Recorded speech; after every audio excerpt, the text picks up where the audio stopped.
আমন্ত্রণ সকালে বাংলাদেশে যারা এই মুহূর্তে আমাদের সাথে যুক্ত হলেন তাদেরকে জানাতে চাই আরো একবার সকালবেলার শুভেচ্ছা। শুভ সকাল। চমৎকার একটা সকালে শুরু নিশ্চয়ই আপনাদের হয়েছে। একদম, আমরা এটা প্রত্যাশা করতেই পারি।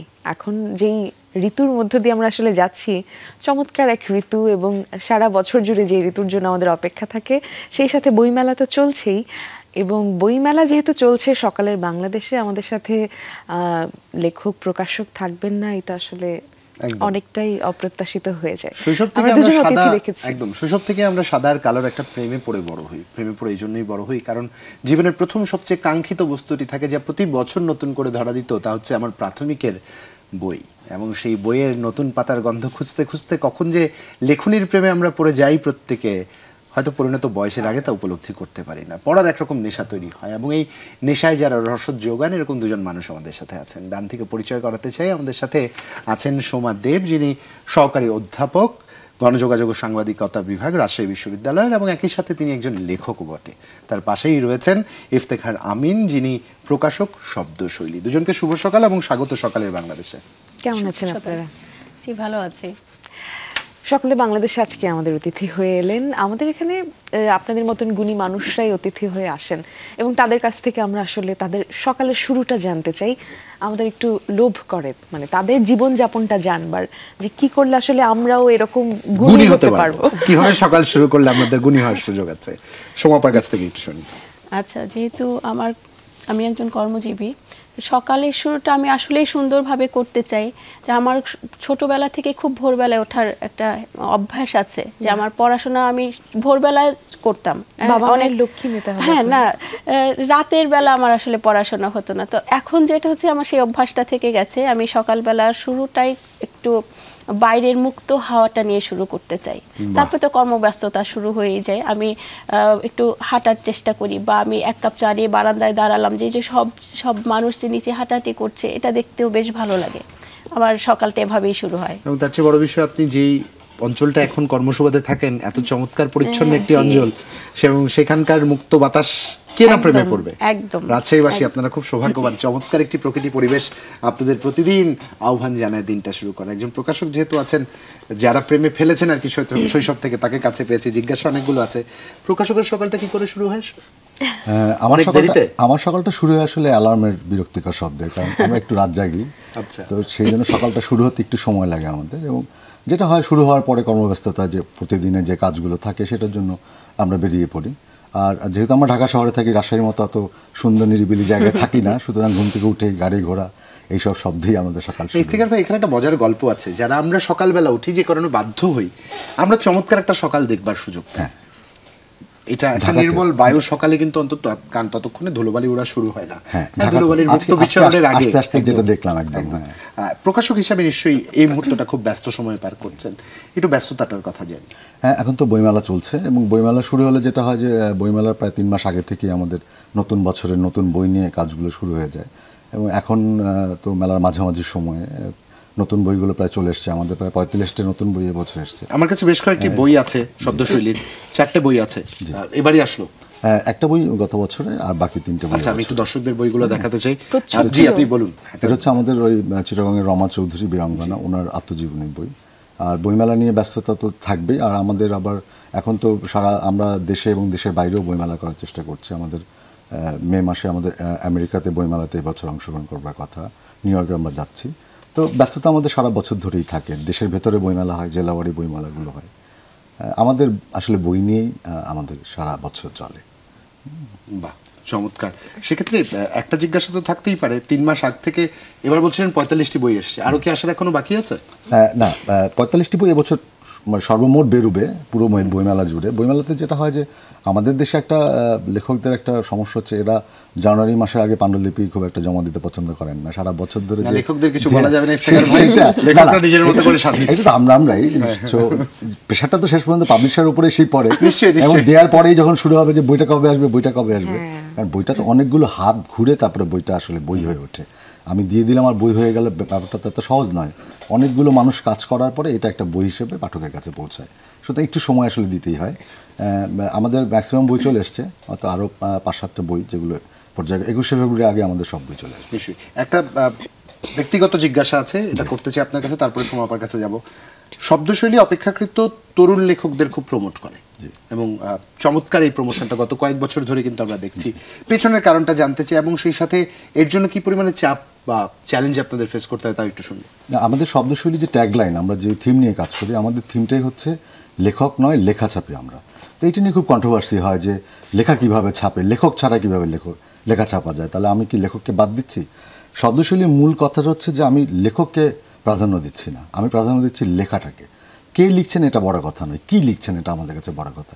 যখন আমরা কী লিখছি খুঁজতেছি, তখন কিন্তু ধরেন যারা প্রথিতযশা রাইটার, আমাদের সিনিয়র রাইটার যারা বাংলাদেশে, তাদের লেখা নিয়ে তো আমাদের এখন সন্দেহাতীতভাবে আমরা আর আমাদের কোনো আলোচনার ব্যাপার নেই যে এরা প্রতিষ্ঠিত লেখক। যখন আমি লেখাকে প্রাধান্য দিব, তখন কিন্তু আমার তরুণদের কাছে ফাইন্ডিংসটা থাকে যে তরুণদের মধ্যে কে কী লিখছে এবং কেমন লিখছে। সেই জন্য শব্দশৈলী এই চ্যালেঞ্জটা নিয়েছে এবং আমরা প্রায় দীর্ঘ 5 বছর ধরে, গত 5 থেকে 7 বছর ধরে এই তরুণদের লেখা নিয়ে কাজ করছে। এবং আমাদের ক্যাটালগে যেমন সিনিয়র রাইটারও আছেন, তাদেরকে বাদ দিয়ে যে করছি বিষয়টা এরকম না, কিন্তু নতুনদের নিয়ে আমরা কাজ করছি। এবং আপনি দেখবেন যে আমাদের শব্দশৈলী যে বইগুলো, সেখানে তরুণ লেখক যাদেরকে লেখক হিসেবে আপনি খুব একটা চেনেন না, কিন্তু তাদের বই, তাদের কন্টেন্ট, তাদের বিষয়, এই যে বিষয় বৈচিত্র্য এবং গবেষণার বই ইয়ংরা করছেন, এই বিষয়টাকে আমি ব্যক্তিগতভাবে খুবই এনজয় করি একজন পাবলিশার হিসেবে। এবং পাঠকদের কাছ থেকে আমি ভালো সাড়া পাই যে ভালো লিখছে এখনকার তরুণ প্রজন্মের লেখক। কোনো কি চ্যালেঞ্জ থাকে সেক্ষেত্রে? হ্যাঁ, চ্যালেঞ্জটা তো থাকেই। যেমন তরুণদের পাণ্ডুলিপি গোছানোর ব্যাপারটা তো একটা ব্যাপার থাকে যে মানে পাণ্ডুলিপির একটা লেখা এক জিনিস, আপনি লিখে ফেললেন, সেটাকে পাণ্ডুলিপি হিসেবে একটা অফিসিয়াল ফরম্যাটে দাঁড় করানো, সেটা একটা বড় চ্যালেঞ্জ থাকে। বাক্য গঠনের কিছু বিষয় থাকে, তবে সেইগুলো সব ক্ষেত্রেই আছে। এই চ্যালেঞ্জগুলো নিয়েই তো বাংলাদেশের প্রকাশনা। চমৎকার। দারুণ।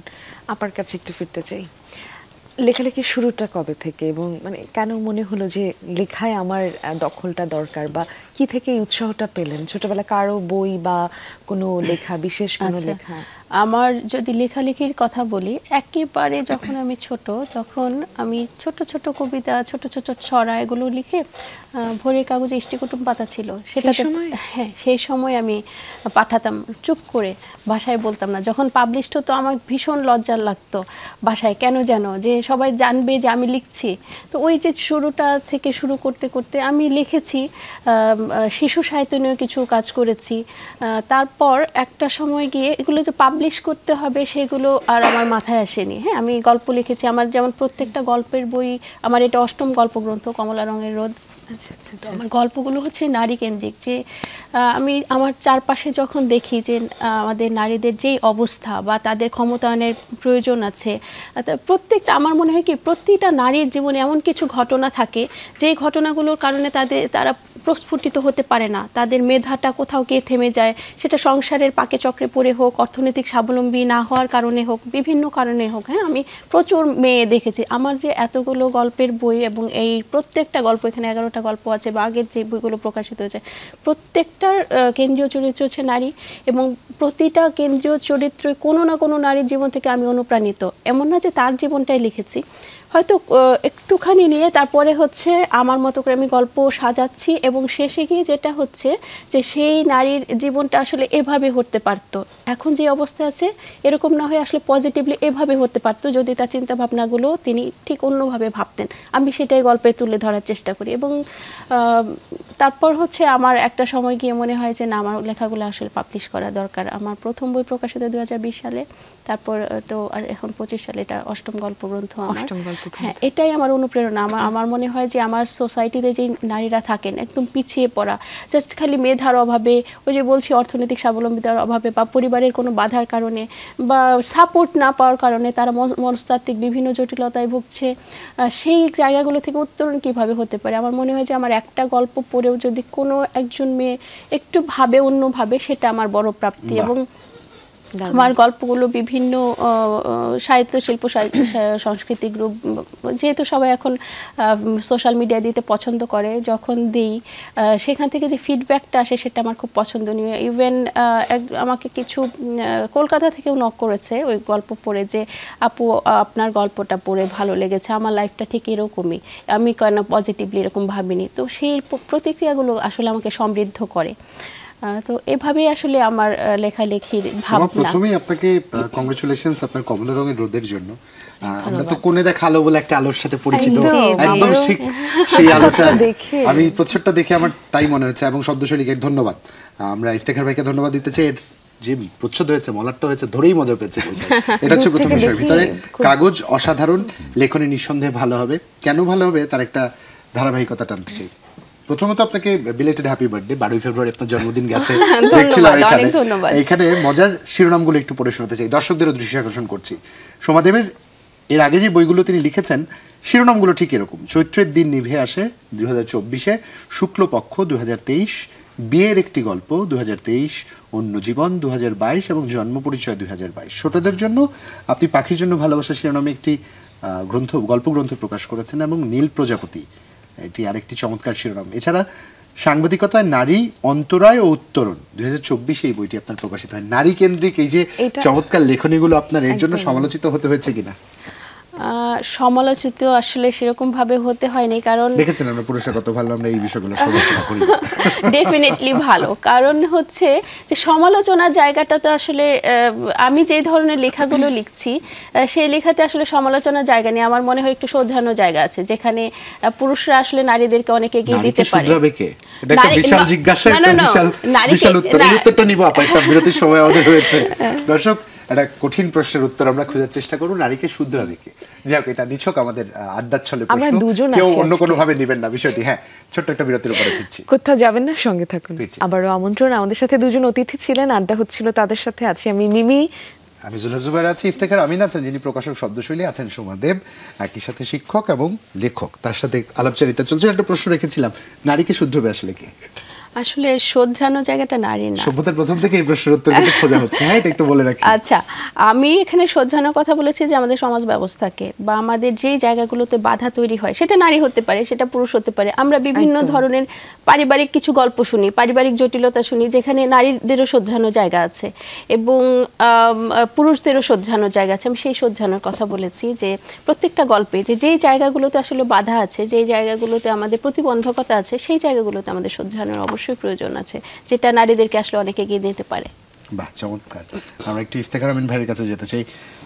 প্রায় 45টা বই আসবে। যদি আপনার ব্যক্তিগত পছন্দের তালিকায় বলতে চাই, কোনো মডেস্ট আনসার দেওয়া যাবে না, সদুত্তর দিতে হবে। নিশ্চয়ই 45টা পাণ্ডুলিপি আপনার পড়ে দেখার একবার হলেও সুযোগ হয়েছে। ব্যক্তিগত পছন্দ? এবছর আমাদের একটা বই বেরিয়েছে, অনুবাদের বই। বইটার নাম হচ্ছে ইন মাই মাদার্স ফুটস্টেপস। এটা হচ্ছে একজন ফিলিস্তিনি নারী, হ্যাঁ, ওনার, এবং এটা খুবই টাচি একটা গল্প, কারণ এই যে আমরা উদ্বাস্তু হয়ে যারা চলে গেলেন তাদের যে একটা লাইফ, এটা ওনার মেয়ে লিখেছেন। ওনার মেয়ে কিন্তু বাইবর্ন আমেরিকান। তো উনি যখন ওর মাকে নিয়ে ফিলিস্তিনে যান এই শহরটাকে খুঁজতে, উনি আসলে গিয়েছিলেন ওনার শৈশবটা খোঁজার জন্য, ওনার মায়ের সাথে, যে আমি এখানে জন্মেছি। এই বইটা আমার এবছর খুব আমার পছন্দের বই। এবং আপনি যেটা বললেন যে পাবলিশার হিসেবে আসলে আমরা চেষ্টা করি আমাদের বইগুলো পড়ে দেখার, যে কোন বইগুলো বেরোচ্ছে এবং কী কন্টেন্টে বেরোচ্ছে। যে বাগবিধবা একটা বই বেরিয়েছে এবছর আমাদের, যেটা আমাদের এই খুলনায় সুন্দরবনে যে বাঘ, মানে যারা বাঘের হাতে নিহত হন সেই পরিবারকে আলাদা করে ফেলা হয়, এটা কিন্তু আমাদের একটা ট্র্যাডিশন বাংলাদেশে। এবং এটা অনেকেই কিন্তু জানেন না, আমাদের এই সভ্য সমাজের অনেক অধিপতি জানেন না, জানি না, যে একঘরে করে দেয়া হয়, তাদেরকে একঘরে করে দেওয়া হয়। বাগবিধবা এই বইটি বেরিয়েছে আমাদের এবছর, শামসা সুলতানা খানমের লেখা। তো এই শব্দশৈলী পছন্দের জায়গা থেকে আমরা চেষ্টা করি যে একটু বিষয় বৈচিত্র্য রাখার জন্য প্রকাশনার ক্ষেত্রে। এই বছরে আমার পাবলিশার হিসেবে আমার ফেভারিট বই যদি বলি তাহলে সেটা ইন মাই মাদার্স ফুটস্টেপস। একটু মনে করাতে চাই ইফতেখার আমিন, আপনাদের এর আগে বেশ কিছু অনুবাদ এসছে, সেই অনুবাদগুলোর শিরোনাম একটু কৌতূহলী করে দেবার মতো একটু দর্শকদের উপরে শোনাতে চাই। এবং অন্যান্য অনুবাদের এখানে যেই দেখতে পাচ্ছি, এই ইন মাই মাদার ফুটস্টেপে যিনি লেখক অনুবাদ করেছেন, তিনি আরও বেশ কয়েকটি অনুবাদ করেছেন। The women in a cabin 10 এবং ছায়া শিশু, দ্য থিফ, শিশু সাহিত্য, রূপকথার জাদু, চতুর্শেলার ভাঙলো দেয়াল এবং কবিতার বই যখন তুমি হাত ছেড়ে দাও। চমৎকার বেশ কিছু বিষয় এসছে। সোমাপার কাছে নিশ্চয়ই মিমির অনেকগুলো প্রশ্ন আছে, আমি জানি উদ্গ্রীব হয়ে আছে আমাকে বিরতিতে যে বলছিল। কাছে তো আমার নিশ্চয়ই অনেক প্রশ্ন আছে, কিন্তু আমি একটু ইফতেখার ভাইয়ের সাথেও যেহেতু আমার মানে কিছু জিজ্ঞাসা ছিল, আমি একটু আপনার কাছে তার আগে জিজ্ঞেস করে নিতে চাচ্ছি। একজন প্রকাশকের তো অসংখ্য দায়িত্ব থাকে এবং সেই সব দায়িত্বের ভিড়ে তার মূল ফোকাসের জায়গা থাকে ভালো একজন পাঠক তৈরি করা। সেই জায়গাটায় প্রকাশক হিসেবে নিজেকে কতটা সফল মনে হচ্ছে? বা এখনকার আরো একটু বিষয় জুড়ে দিচ্ছি, যে এখনকার একটা পড়াশোনার বা দেখা যায় বই হাতে পড়ার থেকে আমরা একটু মোটামুটি অনেকেই ডিজিটাল মাধ্যমগুলোতে বই ঘাটাঘাটি করি, বা বই ডাউনলোড করে সহজে কেনার ধকলটাও হয় না। তো এই জায়গাটাতে মানে দেখা যায় অনেকের হাতে নিয়ে বই পড়ার অভ্যাসটাও কমে যাচ্ছে। তো সেই জায়গাটাও বা কিভাবে আপনি দেখছেন? আসলে মানে এইটা আমি যেটা বলবো যে সোশ্যাল মিডিয়ার যেমন একটা নেগেটিভ দিক আছে, সেটা কিন্তু একটা পজিটিভ দিকও আছে। যেমন আগের সময়ে ধরেন যখন আমাদের দেশে সোশ্যাল মিডিয়া ছিল না, তখন কিন্তু একটা রাইটার তৈরি হতে অনেক বেশি সময়, মানে কঠিন চ্যালেঞ্জিং একটা ব্যাপার ছিল, যে তাকে খুঁজে বের করা, সে যে লেখেন সেইটা জানার একটাই মাধ্যম ছিল, পত্রপত্রিকায় লেখা হলে আমরা জানতাম যে উনি লেখালেখি করেন। এখন তো অবারিত জায়গা, আপনি ঘরে বসেই লিখে ফেলছেন, সারা পৃথিবীর মানুষ আপনার লেখা পড়তে পারছে সোশ্যাল মিডিয়া, ব্লগে বলেন বা অন্যান্য ওয়েবসাইটগুলোতে। তো এখন এইটাকে আমরা ব্যবহার করছি কিভাবে, সেটা হলো দেখার বিষয়। আর অভিযোগের জায়গাটা যে এই যে পাঠ্যাভ্যাসটা এমন একটা জায়গা, এটা একেবারেই তৃণমূল থেকে যদি আমরা বলি, রুট লেভেল থেকে আসলে করা দরকার। কারণ আমাদের অনেকগুলো অভিযোগ আছে, যেমন আপনি এভাবে চিন্তা করেন কিনা আমি জানি না, ধরেন কোনো একটা ইউনিভার্সিটি, কলেজ বা সেখানে অ্যানুয়াল একটা প্রোগ্রাম হয়, সেখানে আমরা কি উপহার দিই একজন শিশুর হাতে বা একজন শিক্ষার্থীর হাতে? বই কি আমরা দিই? আমরা কিন্তু বই দেই না। আমি আমার সময় বই পেতাম এবং এই জন্য আমাদের সময়ের কথা যদি ভাই বলি, সেটা তো একটা সেই সময় আর এই পৃথিবীতে আবার আমরা দেখে যেতে পারবো কিনা মনে হয় না। এটা মানে চ্যালেঞ্জ করার মতো ব্যাপার, সেটা আমরা আসলে পাবো না। কারণ তখন এই বইতে একটা পৃষ্ঠাই থাকতো উপহারের জন্য ছাপা, সেখানে নাম লেখা, ক্লাস, শ্রেণী, ইভেন আমরা যে এই যে বিভিন্ন অনুষ্ঠানে যাই, পারিবারিক বিবাহ বলেন অন্যান্য, সেখানেও কিন্তু উপহার দেওয়া হিসেবে বই ছিল এক সময়। এখন কিন্তু সেটা চিন্তাই করা যায় না যে বই আবার উপহার দেওয়া যেতে পারে। তো এই চ্যালেঞ্জগুলো তো আছেই, যে একটা শ্রেণী সরে গেছে, বই বিমুখ হয়ে যাচ্ছে, আবার এইটার কল্যাণে একটা শ্রেণী বইয়ের প্রতি আগ্রহ হচ্ছে, লেখালেখির প্রতি আগ্রহ হচ্ছে। সোশ্যাল মিডিয়াতে যখন লিখছে তখন তারা এটা ফিডব্যাকটা পাচ্ছে, সুতরাং সে সাথে সাথে কিন্তু উৎসাহিত হচ্ছে যে আমার লেখায় মানুষ পছন্দ করছে, সুতরাং আমি লেখার দিকে যাই। আর লেখার শক্তি তো আসলে বলার মতো না, কারণ লেখার আমি ব্যক্তিগতভাবে যে ফিলোসফিটা বিশ্বাস করি, যে লেখা হচ্ছে এমন একটা জিনিস যা আপনাকে ভাবাবে। এটা আপনি একা পড়েন, আমরা যখন কিছু দেখি মিলে, তখন কিন্তু অনেকে মিলে দেখি, কিন্তু বইটা কিন্তু আমি একা পড়ি, আমি কিন্তু শেয়ার করে পড়ি না।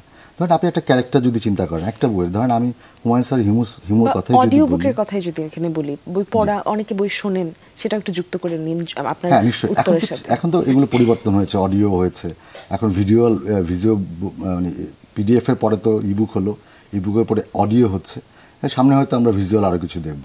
কিন্তু এই যে পড়ার যে শক্তি, সেটা যেটা বলছিলাম, যে হিমুর চরিত্র যদি আপনি কল্পনা করেন, আমি পড়ে যখন কল্পনা করবো আমার হিমু একরকম, আপনার হিমু কিন্তু আরেক রকম, কিন্তু যখন আমরা এটাকে ক্যারেক্টার করে ফেলি, চিত্রায়ন করে ফেলি, তখন আমাদের পাঁচজনের হিমু কিন্তু একরকম। এবং এই যে যেটা সময় কিছুক্ষণ আগে বললেন, যে পড়ে একটা চিন্তা করার বিষয়, যে এই নারীর গল্পটা এরকম না হয়তো ওরকম হতে পারতো, এই যে ওরকম হওয়ার চিন্তাটা, এটাই কিন্তু আরেকজনকে লেখক হওয়ার জন্য উস্কে দেয়, উদ্বুদ্ধ করে। এটাই হচ্ছে শক্তি লেখার। বাহ। আপনি ইফতেখার যেমনটা বলছিলেন, অনুবাদের এই বইটার ইন মাই মাদার ফুটস্টেপ প্রথম লাইনটা একটু আপনাদের পড়ে শোনাতে চাই। উদ্বাস্তুরা উড়ন্ত বীজের মতো বাতাসে ছড়িয়ে পড়ে, যে মাটিতে পড়ে সেটাই তাদের বাড়ি। এই একটা লাইনই যথেষ্ট বইটা পড়বার জন্য, যথেষ্ট, আসলেই তাই।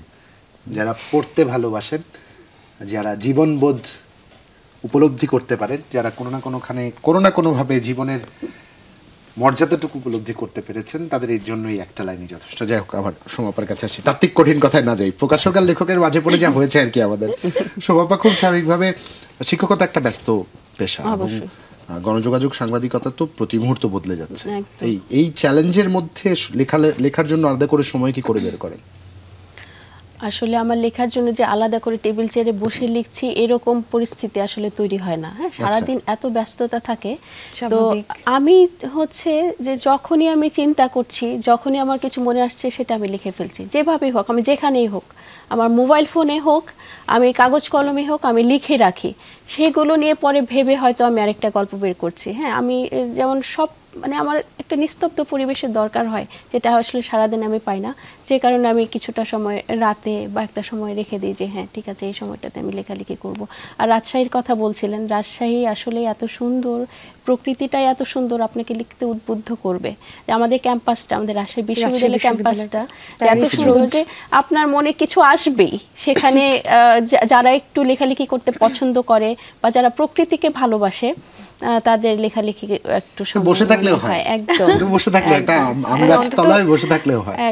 হাতে কি ধরে কিছু না লিখলেও মনে মনে অনেক লেখা হয়ে যায়। না আমার মতন আমাদের হয় কি যে মনে মনে যে বিষয়গুলো আসে সেগুলো যদি তাৎক্ষণিক লিখে ফেলেন, দেখবেন যে আপনি পরে সেগুলো এডিট করলে একটা লেখা দাঁড়িয়ে যাচ্ছে, যেরকমই হোক। এখন সবার কোয়ালিটি তো একরকমের হবে না, সবার তো সেই জায়গাটা কিন্তু আসলেই আছে। আপনি তো শিক্ষক, এখন তরুণদের সংস্পর্শে থাকা হয়, যেহেতু আপনার ছাত্ররা ওখানে পড়াশোনা করেন, তাদের সাথে রোজ আপনার দেখা সাক্ষাৎ হয়। তাদের মধ্যে মানে আমাদের যদি হচ্ছে এখনকার জেনজি জেনারেশন বলি, একটু অনেকটাই হচ্ছে সোশ্যাল মিডিয়ার উপরে ঝোঁক বেশি।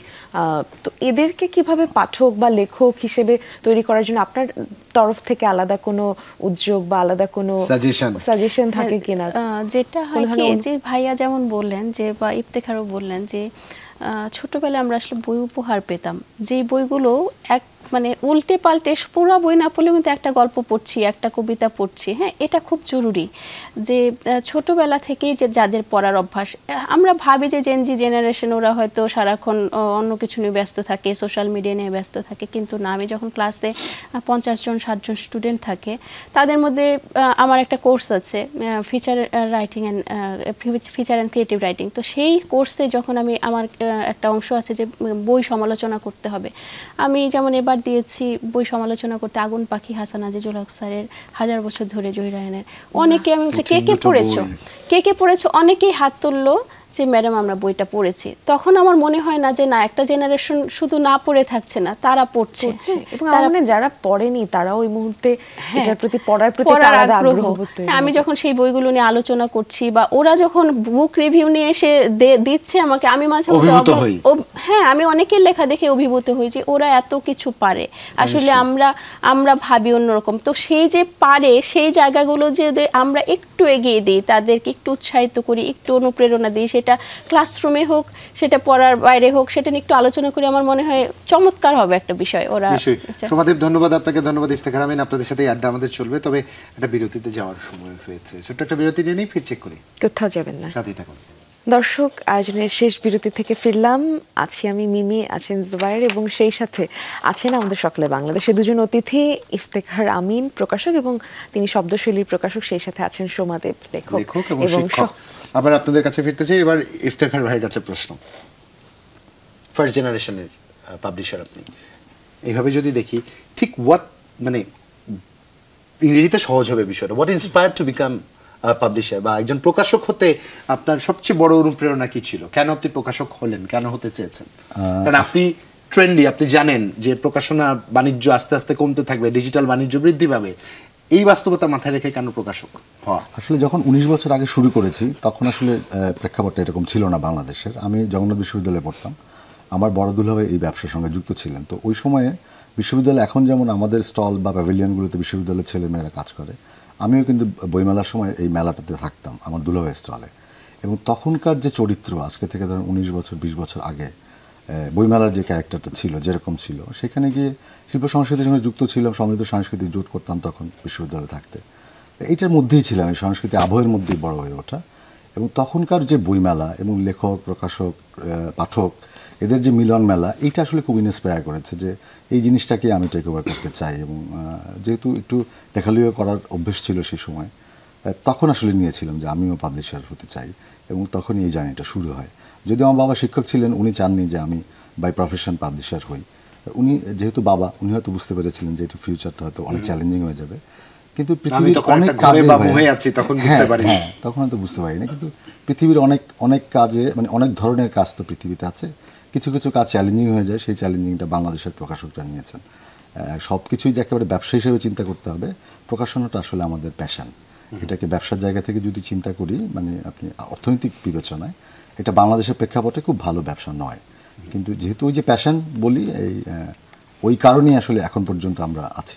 এই প্যাশনটাকে পার্সু করতে যেয়ে আপনার অনেক আধুনিকায়নের প্রয়োজন পড়বে বা পড়ছে। শব্দশৈলী কতখানি open to it, open to changes? হ্যাঁ, আমরা চেষ্টা করছি। যেমন ওই আপা যে কথাটা বললেন যে এখন তো চেঞ্জ হচ্ছে সব কিছু, ফরম্যাটটা চেঞ্জ হচ্ছে, আমাদের কানেক্টিং আমাদের পাঠকের সঙ্গে সেইটা চেঞ্জ হয়ে যাচ্ছে। আগে আমরা পত্রিকায় নির্ভর করতাম, এখন কিন্তু আমরা ডিজিটাল প্ল্যাটফর্মগুলো ইউজ করছি।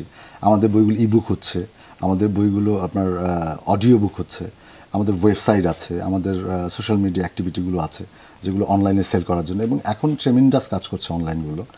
ফিজিক্যাল বই কেনার যে একটা চর্চা, সেটা কিন্তু দেখবেন আপনি নেই বাংলাদেশে। শুধু আজিজ সুপার মার্কেট যদি চিন্তা করেন, তাহলে আপনি পুরো বাংলাদেশের চিত্রটা বুঝবেন যে কীভাবে চেঞ্জ হয়ে যাচ্ছে। যেখানে বইয়ের দোকান ছিল সেগুলো এখন ফ্যাশন হাউস হয়ে যাচ্ছে। কেন হয়ে যাচ্ছে? এটার কারণ আছে। তার মানে কি বই ড্রপ করেছে? তা না, সংখ্যা কমে গেছে এবং যোগাযোগের মাধ্যমটা হয়ে গেছে অনলাইন। মানুষ এখন সরাসরি বই শপ, মানে বুক শপে গিয়ে চা খেয়ে আড্ডা দিয়ে বই কেনার সেই সময়টাই মানুষের নাই। মানুষের এত ব্যস্ততা বেড়ে গেছে, সবাই এখন ক্লিক করে ঘরে বসে বই কিনে ফেলছে।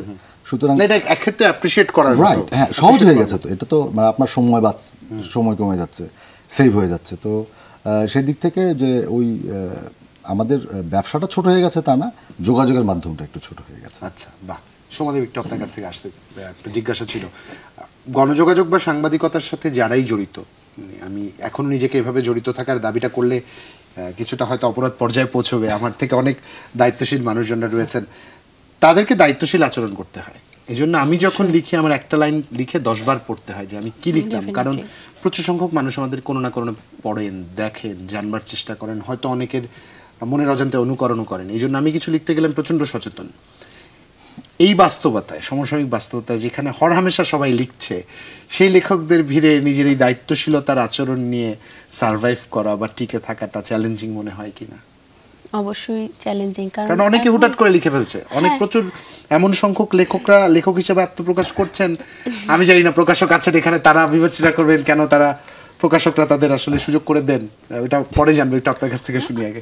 আমার যেটা মনে হয় যে আমি শুধু বইমেলাটা ঘিরেই বলি যে যখন আমি বইমেলায় যাই, আমরা যখন ছোটবেলায় বইমেলায় যেতাম, যে বাংলা একাডেমিতে মানে সেটা ছোট পরিসরই বলবো, যে এখনকার তুলনায় অনেক ছোট। হ্যাঁ, অনেক ছোট। হ্যাঁ, সোহরাওয়ার্দী উদ্যানে এত প্যাভিলিয়ন, এত স্টল, এত বই। হ্যাঁ, তখন মনে হয় যে আসলে আমার বইটা কে কিনছে, আমার বইটা কে পড়ছে আসলে। আবার আমি যখন প্যাভিলিয়নে থাকছি, উপস্থিত থাকছি, যে না আমার বইটা অচেনা অনেক পাঠক এসে কিনছে, তখন সেই জায়গাটায় মনে হয় যে নিশ্চয়ই কিছু একটা ভালো লাগার জায়গা তৈরি হচ্ছে, না হলে আমার বইটা কেন কিনছে, আমি তো তাদেরকে চিনি না বা তারা তো আমাদেরকে চিনছে না। হ্যাঁ, নিশ্চয়ই কোথাও একটা ভালো লাগার জায়গায় থাকে। তো এই চ্যালেঞ্জটা তো প্রত্যেক লেখকেরই, আমি শুধু না, আমি গণযোগাযোগ সাংবাদিকতা বিভাগে আছি বা আমি খুব সচেতন, সবার ক্ষেত্রে কিন্তু এই বিষয়গুলো থাকে। এবং বই তো বিক্রি হচ্ছে, বই তো অনেকেই কিনছে, তো চ্যালেঞ্জ তো অবশ্যই থাকবে, কিন্তু আমাকে শোধরাতে হবে, আমাকে ঠিকঠাক করে লিখতে হবে। আমি যেই মেসেজটা আসলে যাদেরকে দিতে চাই, সেই মেসেজটাই আমাকে ঠিকভাবে দিতে হবে। এই বিষয়টা আমার মনে হয় যে সেটা আমাকে নিজেকেই প্রতিনিয়ত চেঞ্জ করতে হবে। এখনকার সব মানে পাঠকের ভাষা বুঝতে হবে। আমি যদি বলি যে আমি যাদের জন্য লিখি, অবশ্যই একটা টার্গেট অডিয়েন্স আমার থাকেই, যে কারা আমার বইটা পড়তে পারে, কোন বয়সী নারী বা পুরুষ আমার বইটা পড়বে, তাদের জন্য তাদের ভাষাটা বুঝে আসলে আমি সেই মেসেজটা দিতে পারছি কিনা, সেটা আমার কাছে মনে হয়। প্রকাশক হিসেবে জিজ্ঞাসাটা, অনেক লেখকের আত্মপ্রকাশ আমরা দেখি, আমি কিন্তু ভয়ঙ্কর সমালোচক, একদম ঠিক আলোচনা, সবকিছু পাণ্ডুলিপি হতে নেই না। সেটা এখন আমি যেটা এক কথায় যেটা বিশ্বাস করি বা বলি সবসময়, লেখার অধিকার সবার আছে, কিন্তু সবাই পড়তে সেটা বাধ্য না। সুতরাং আপনি তখনই দেখবেন যে যাদের কথা বললেন, দায়বদ্ধতা অবশ্যই আছে। কারণ আমি পাঠকের হাতে কি তুলে দিব, এটার প্রথম পাঠক তো আমি, পাণ্ডুলিপিটা তো আমার কাছে আসে।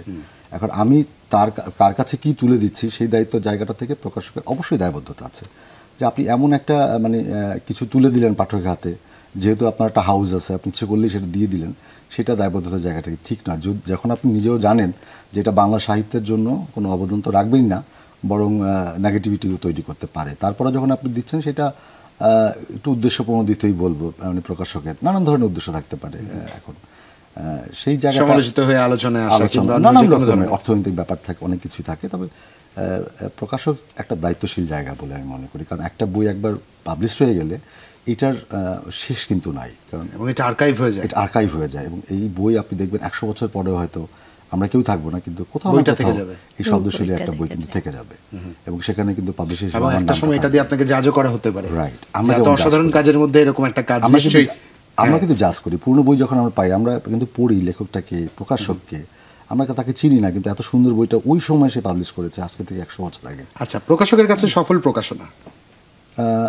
প্রকাশনা নির্ভুল বই, যতটা সম্ভব মানসম্মত করার দায়িত্ব প্রকাশকের না, কারণ কোন বই মান উত্তীর্ণ হবে এটা আসলে সময় এবং পাঠক বলে দিবে। আমরা বিশ্বাস করতে পারি, আমরা প্রেজেন্ট করতে পারি যে হয়তো এটা মান উত্তীর্ণ হবেন, কারণ আমাদের হাত ধরেই তো এত বিখ্যাত বা এত মানে কি বলবো ঐতিহ্য বই, যে বইগুলোর কথাই বলেন সবই তো পাবলিশারদের হাত ধরে বেরিয়েছে। তো আমিও প্রত্যাশা করি যে আমার কোনো না কোনো বই নিশ্চয়ই এরকম 100 বছর পরেও টিকে থাকবে। বাহ, চমৎকার। সুমাদেব, শেষ প্রশ্ন আপনার কাছে। কমলা রঙের রোদ কেন একটা মানুষের পড়া উচিত, বা আমি কেন পড়বো?